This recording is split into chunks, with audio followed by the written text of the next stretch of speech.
Entre la curiosité insatiable de Catherine Sellac et l'énergie débordante du volubile Jean Humbert, le numéro de thé ou café du samedi 2 décembre 2017 promettait d'être savoureux.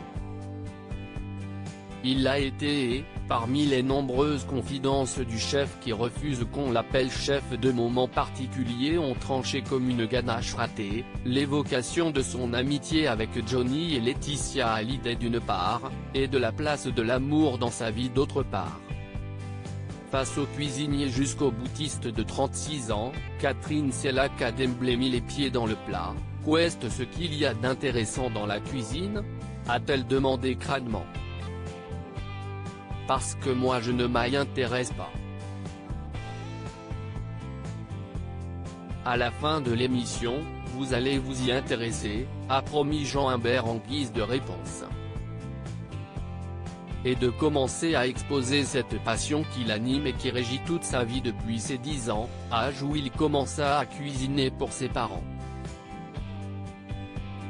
J'avais créé un petit restaurant dans la maison, mon frère était réquisitionné pour le service, se remémore-t-il avec gourmandise.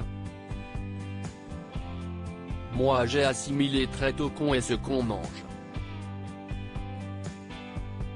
J'ai compris ça donc j'ai voulu connaître d'où venaient les produits, comment, pourquoi, les agriculteurs, tout ça. Tente-t-il également d'expliquer pour montrer ce qui est le moteur de sa passion dévorante. Lorsqu'à 22 ans, il ouvre, au culot, son restaurant dans le 16e arrondissement de Paris, ce sont cette fois ses parents qui aident. De cette époque, il se souvient avec émotion de la manière dont ils ont amélioré l'établissement au fur et à mesure, et aussi de la publicité que lui avait faite Jean-Luc Petitrenaud, dont Jean loue le talent unique pour mettre en valeur les travailleurs de l'ombre. Depuis, l'acajou a gagné une notoriété phénoménale et servi les clients les plus renommés, présidents, stars du cinéma ou du showbiz comme Robert De Niro, Jay-Z, ou encore Justin Timberlake et Pharrell Williams dernièrement. Je les aime beaucoup à ce chapitre, Catherine Sellac, après avoir évoqué Marion Cotillard et Robert De Niro, prolonge en parlant de sa visite récente chez Johnny et Laetitia Hallyday, à Marne-la-Coquette, pour leur apporter un dessert, un Paris-Brest. La physionomie de Jean Humbert change alors du tout au tout, un trouble le gagne immédiatement. De toute évidence, si est un sujet sensible et son affection pour les Hallyday, bien que notoire, est une affaire privée, encore plus en ces temps où la santé du rocker inquiète le public. Je ne veux rien commenter par rapport à eux. Juste. Plus grand soutien. Moi, tout ce que je peux faire pour leur faire plaisir. Oui, j'ai fait pas mal de repas ces derniers temps, des potes au feu, des blanquettes. Si est des gens qui m'ont fait confiance et que j'aime beaucoup. Voilà, je n'ai rien d'autre à dire.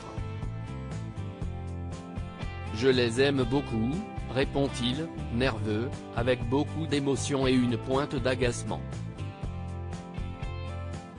Capable de tout par amour un peu plus tard dans la conversation, un second thème le verra se mettre sur la défensive, sa vie amoureuse. Il y a à ce titre un témoignage précieux, celui de son ami et partenaire en affaires Eric Kaiser, que les équipes de thé ou café ont sollicité, ce qui lui manque, à Jean aujourd'hui, si est-il vraiment de découvrir ou de redécouvrir le grand amour. Je crois que si est la chose essentielle et il sera un homme comblé, dit avec tendresse le grand boulanger en conclusion du portrait qu'il brosse. Pas de réponse là-dessus, élude alors Jean Humbert qui admettra tout de même par ailleurs que les deux choses les plus sensibles et sensuelles dans la vie sont pour lui la cuisine et l'amour et assurera que par amour il est capable de tout, y compris d'arrêter son métier. mais pas un mot sur son histoire passée avec la Miss Alexandra Rosenfeld, et guère plus sur Roxane, celle qu'il a inscrit à Top Chef à son insu et à qui il avait ensuite payé un beau voyage avec une partie de ses gains.